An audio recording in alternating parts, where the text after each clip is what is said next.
The morning it all began, Lagos was already loud and restless. Horn sounds floated up from the busy street below as Chike balanced a folder, his office ID card, and a cup of hot coffee while rushing into Diamond Crest Bank, a big, glassy bank on Victoria Island. He worked as a senior accountant in the corporate accounts department, and on days like this, the building felt like a second home. He got to the elevator just as the doors were closing. "Hold it," he called. A hand shot out to block the doors. It was Timi, his best friend. Timi grinned, brushing a bit of dust off his neatly ironed shirt. "You're late again," Timi said. "If they sack you, I will not contribute to your unemployment fund." Chike laughed. "Relax, they can't sack their best analyst." From the corner, a voice added softly, "They can and they will, if you keep talking like that." It was Lanray, the third friend, calm and always serious. He adjusted his glasses and stepped back so they could all fit into the elevator. The three of them had joined Diamond Crest Bank the same year. They had survived exams, tests, pressure, and crazy Lagos traffic together. They shared food, jokes, and dreams of becoming millionaire bankers. People in the office even called them the Three Musketeers. But there was one thing only Chike had that the others did not. Her name was Amara. Amara was one of the customer relationship officers in the private banking unit. Her job was to attend to VIP clients, politicians, celebrities, billionaire businessmen. She was the kind of woman people noticed twice. Slim with soft curves, smooth caramel skin, and big brown eyes that could look innocent and dangerous at the same time. Her smile could make you forget what you were saying. Her style was always simple but classy. Silk blouses, pencil skirts, small gold earrings. She smelled like vanilla and something expensive Chike could never pronounce. Chike loved her. He loved her too much, in a way that made him blind. That afternoon, as he sat at his desk reconciling transactions, he got a chat message on the office system. From Amara, "Babe, come to the 7th floor meeting room, now, please." His heart jumped. She never used please unless something was serious. He quickly stood up. "Where are you going?" Timi asked from the next desk, eyes still on his screen. "Short meeting," Chike replied. "I'll be back." "If it's with your madam," Lanray added quietly. "Try not to come back with lipstick on your shirt." Chike rolled his eyes and walked off, but he was smiling. The 7th floor meeting room was empty, except for Amara leaning against the glass wall, arms folded. She was not smiling. "Amara, what happened?" he asked. She turned sharply. "Close the door." He obeyed, a small knot forming in his chest. Her eyes were red, like she had either cried or not slept. "Chike," she began, voice low, "we have a problem." His heart started to beat faster. "What kind of problem?" She took a shaky breath, then walked closer. "You know Chief Vincent Omego, the billionaire with the oil and real estate businesses, the one with accounts here?" "Of course," Chike replied. "Everyone in Lagos knows him. His account alone can pay all the staff salaries." Amara swallowed. "I handle his private account and some of his investment portfolios." She hesitated, then the words burst out. "Money is missing from his account." Chike frowned. "Missing how?" "Transfers, small amounts at first, then larger ones. They all look legitimate, approved and signed, but they are not. And now, risk management has picked up the pattern. They are investigating." Cold air seemed to enter Chike's chest. "Wait, what do you mean they are not?" he asked slowly. Her eyes filled with tears. "I did it." For a moment, he thought he didn't hear well. "You... what?" "I took the money," she admitted in a whisper. "At first, it was just one small transfer. I was desperate. My mother's surgery in the village, we had no money. The doctor said if we delayed, she might die. Chief doesn't check every single line. He's always travelling.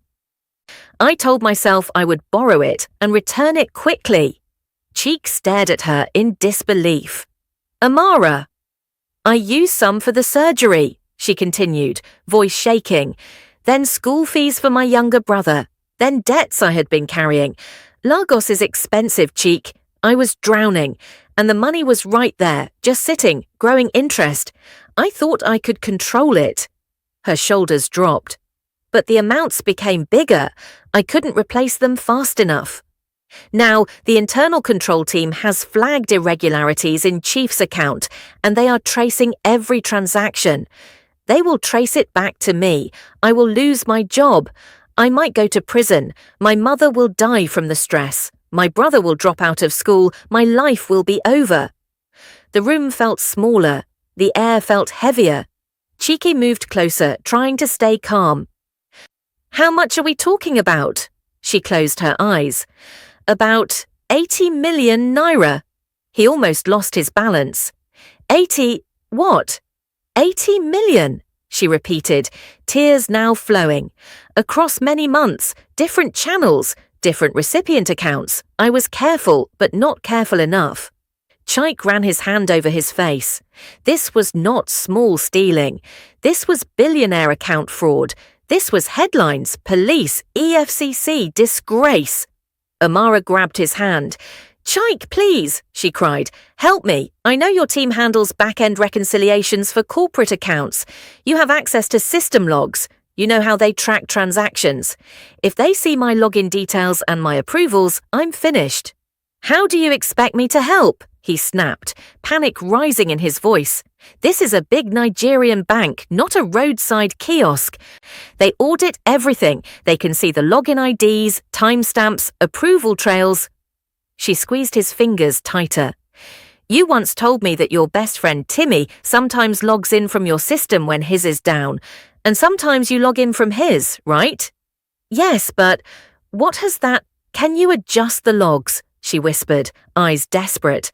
Can you make it look like someone else processed those transactions?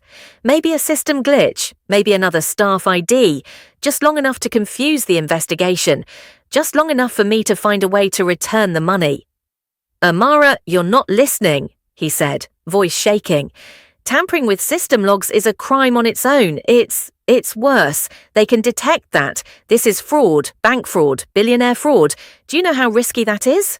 Her grip loosened. She stepped back, staring at him like he had slapped her. So, you'll just let them arrest me? She said quietly. After everything we've been through, after all the times I stayed with you in that tiny one-room apartment, cooking, helping you read for professional exams. After I held your hand when your father died. That's not fair, Chike whispered, hurt cutting through his fear. What is not fair? She shot back. That I made a mistake trying to save my family, that I believed you would stand by me. You said you loved me, or is your love only for Instagram captions and Valentine dates?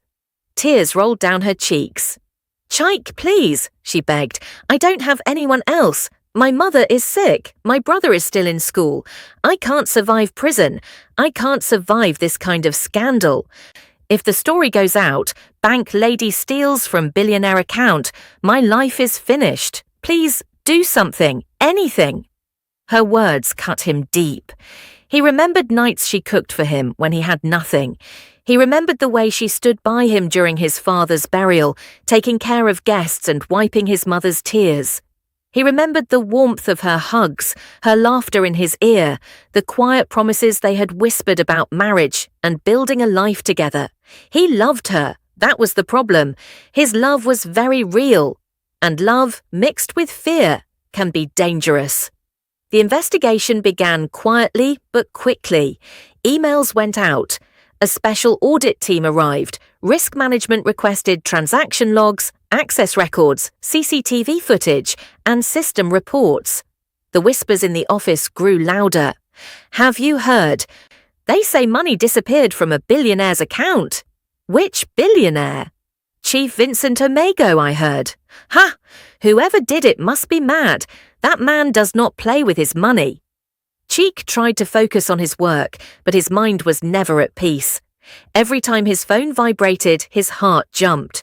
Every time his manager called, his hands became sweaty. One afternoon, Mr. Bello, the head of their department, walked into the open office space. Chike, Timi, Lunry, my office, now. The three friends exchanged quick looks. They followed him silently. In the office, Mr. Bellow's face was hard. Sit. They sat. He folded his arms. There is an ongoing investigation concerning one of our biggest clients. You all know what I am talking about. No one answered. The internal audit team has requested detailed logs of every access to Chief Omego's accounts, every transfer, every approval, every back-end adjustment, every IP address. Chike, I know you are one of our best analysts. I need you to give them full cooperation. No mistakes, no delays. Yes, sir, Chike replied, trying to control his voice. You three have worked together for years, Mr. Bellow continued. If there is anything you know that might help this bank, this is the time to say it. This is not a small case. This is a billionaire fraud story. It can damage our reputation in Nigeria and beyond. It can destroy careers. There was silence. Good, he said. You may go. As they walked back to their desks, Timi nudged Chike lightly. Omo, I pray they catch the person, Timi said, shaking his head. Whoever can steal from a billionaire like that must be very brave, or very foolish. Chike forced a small smile, but his stomach twisted. Timi's words would not leave his head. Very brave, very foolish. That evening, as the office emptied, Chike sat alone, staring at his computer screen. The audit team had sent a formal request, full access logs for Chief Omego's accounts over the last 12 months. He knew the system, he knew the logs, he knew the trail would lead to Amara. His phone buzzed, a message from her. Have they contacted you? He stared at it for a long time, then typed back, yes. Another message came almost immediately. Please, Chike, I'm begging you. Save me. He closed his eyes. In his mind, two pictures battled. One was Timi, laughing, sharing suya with him on the roadside after work, helping him pay house rent when his salary delayed, staying with him in the hospital when his younger sister had malaria. The other was Amara, crying in that glass meeting room, begging him, saying, I cannot survive prison. The love he felt for her was heavy in his chest. A thought came into his mind. At first he pushed it away, but it came again, louder, clearer. What if the logs do not show Amara's ID? What if they show someone else's? His hands began to shake. No, he whispered, I can't do that. But the thought stayed. It would not leave him alone. His heart started pounding. His breathing grew shallow. If they arrest her, will you live with yourself? If she dies from the stress, will you forgive yourself? You are the man. You are supposed to protect her. It was past 8 p.m. when Timi came back into the office, surprising him. I forgot my wallet, Timi said, walking briskly to his desk. My wife will finish me if I come home without fuel money. Ah, you're still here. Chike minimized the audit request window quickly.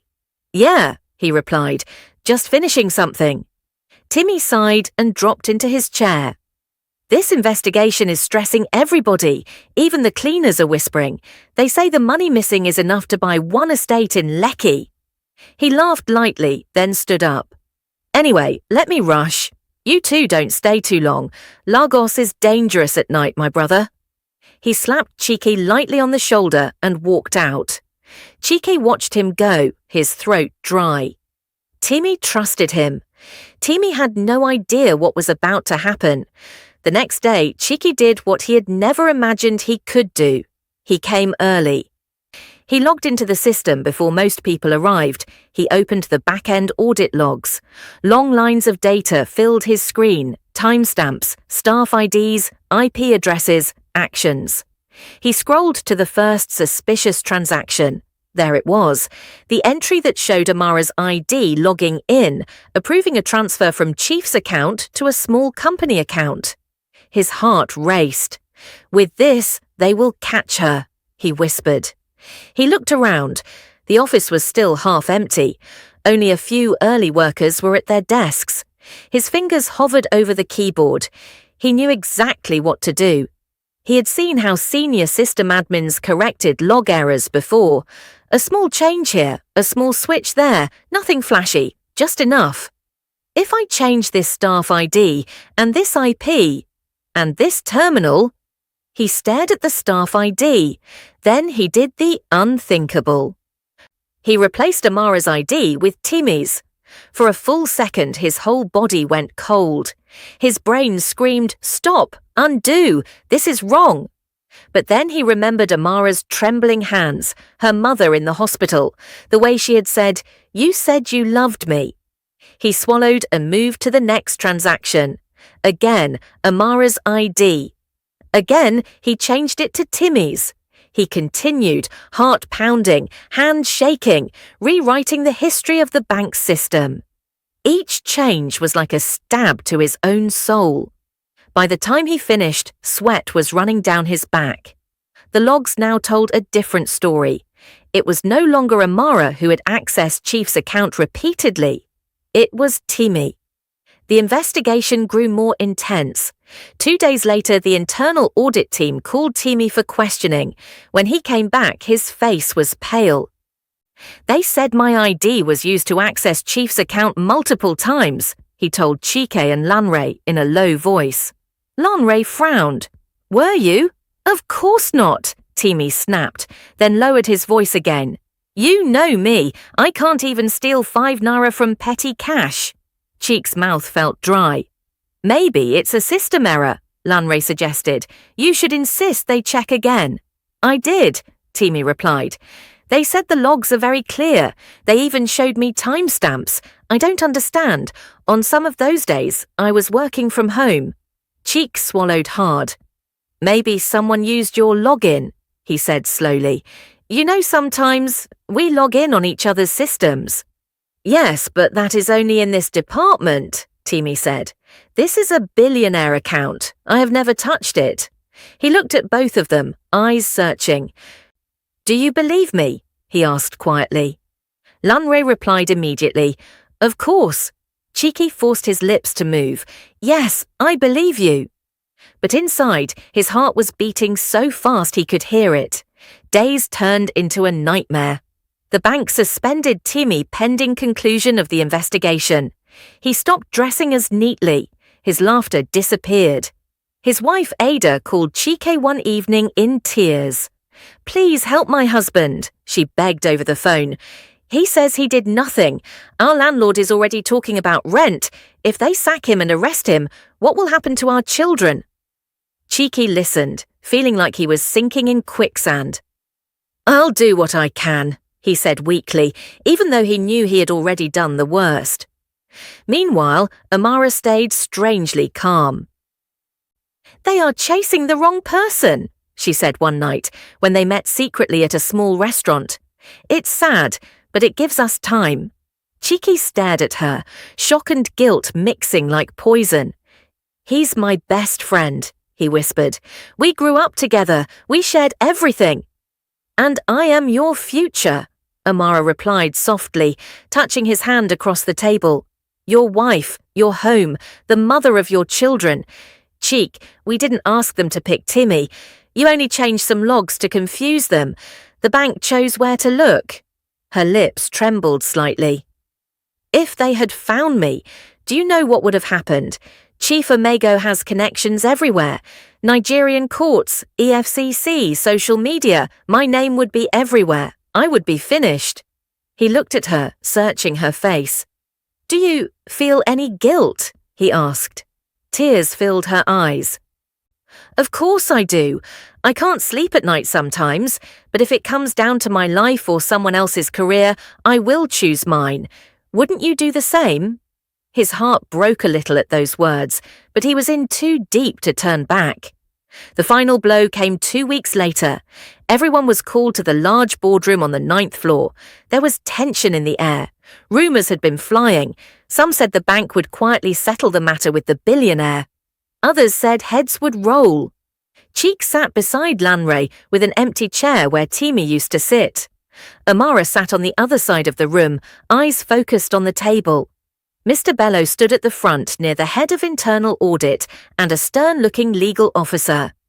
Thank you all for coming, Mr. Bello began, after a detailed forensic review of transactions, access logs, and interviews. The investigation into the unauthorized transfers from Chief Vincent Omego's account has been completed. A heavy silence followed. We found clear evidence, the head of internal audit continued, that one of our own staff used his system access to carry out multiple unauthorized transfers over several months. The staff ID, login times, and terminal records all point to one person, Oluwatimilehin Adeolu, from the Corporate Accounts Department. A murmur moved across the room like a wave. Chike's ears rang. Timi, wearing a rumpled shirt and looking like he hadn't slept in days, was brought in by security. His eyes were wide, lost. "I did not do it," he said suddenly, voice shaking. "Please listen to me. I did not do it. I swear to God. I have never even handled that client's account." The legal officer replied coldly, "The evidence is overwhelming. We have access logs from multiple days, cross-checked with IP addresses and device IDs. If you insist on denying this, you will have to defend yourself in court." Timi looked around the room, desperate. His eyes landed on Chike. "Chike," he called, voice breaking. "Tell them. You know me. Tell them I can't do this." Every head turned towards Chike. His heart almost stopped. This was the moment. He could stand up and say, "He's innocent. The logs were changed. I changed them. It was Amara." He could destroy himself. He could destroy the woman he loved. He could tell the truth. Or he could stay silent and watch his best friend take a fall that was never his. "Chike," Mr. Bello asked, "you have worked closely with him. Is there anything you want to say?" Chike opened his mouth. No sound came out. His throat closed. His chest hurt. His mind screamed. "Speak. Tell the truth. Do the right thing." But then he saw Amara's face across the room, pale and tense. He remembered her words. "I cannot survive prison," he swallowed. I don't know anything, sir," he said quietly. "I only see what the logs show, and they show Timi's ID." The room fell silent. Timi stared at him like someone who had just been pushed into a deep well. His eyes filled with tears. "You too," he whispered. "Chike, you too." Security moved closer. "The bank will terminate your employment immediately," the legal officer said. "We will also cooperate fully with the authorities. You may get a chance to defend yourself in court." Timi's shoulders slumped as they led him out. Lanre watched with horror.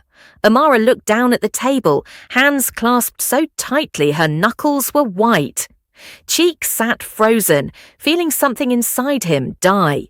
Life went on at Diamond Crest Bank. New campaigns started. New clients opened accounts.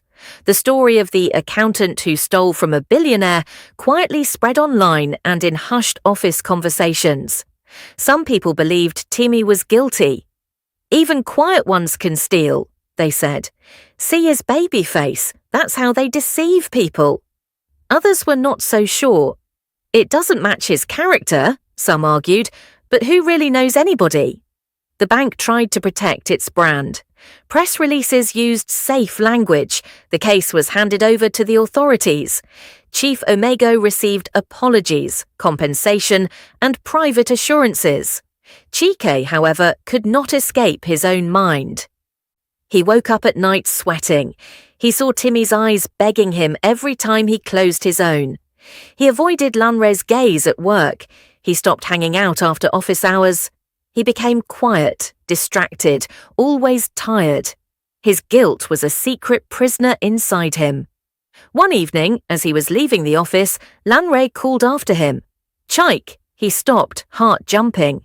Lanre walked up, looking serious. "Can we talk?" Lanre asked. "Not here, somewhere private." They went to the rooftop parking lot, where the sunset painted Lagos in shades of orange and red. They could hear the faint hum of traffic below. Lanre leaned against a car and folded his arms. "I have a question," he said slowly, "and I need an honest answer." Chike swallowed. "Okay." Did you have anything to do with this? Lanre asked. With the way the logs pointed to Timi. Chike's chest tightened. What are you talking about? I know you, Lanre continued. You are smart. You understand the system better than most people.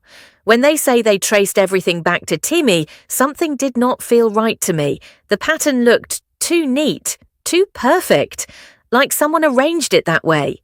Chike forced a weak laugh. You are overthinking. Maybe, Lanre said, but answer me one thing.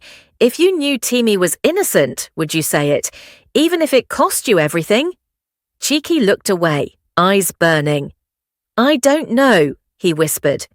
You do, Lanre replied quietly. You just don't like the answer. He pushed himself off the car and walked away, leaving Chike alone with his thoughts. Amara, on the other hand, had started planning their future again. One Saturday, she came to his apartment with a small cake and a bottle of malt. She smiled brightly. We survived, she said, opening the drink. You see, we are still here. The scandal is moving away from the bank's name and settling on Timi. Soon people will forget. Nigerians always move on. Chike stared at her. Someone I called brother is facing prison, Amara, he said, and I put him there. You saved me, she replied gently. You saved us.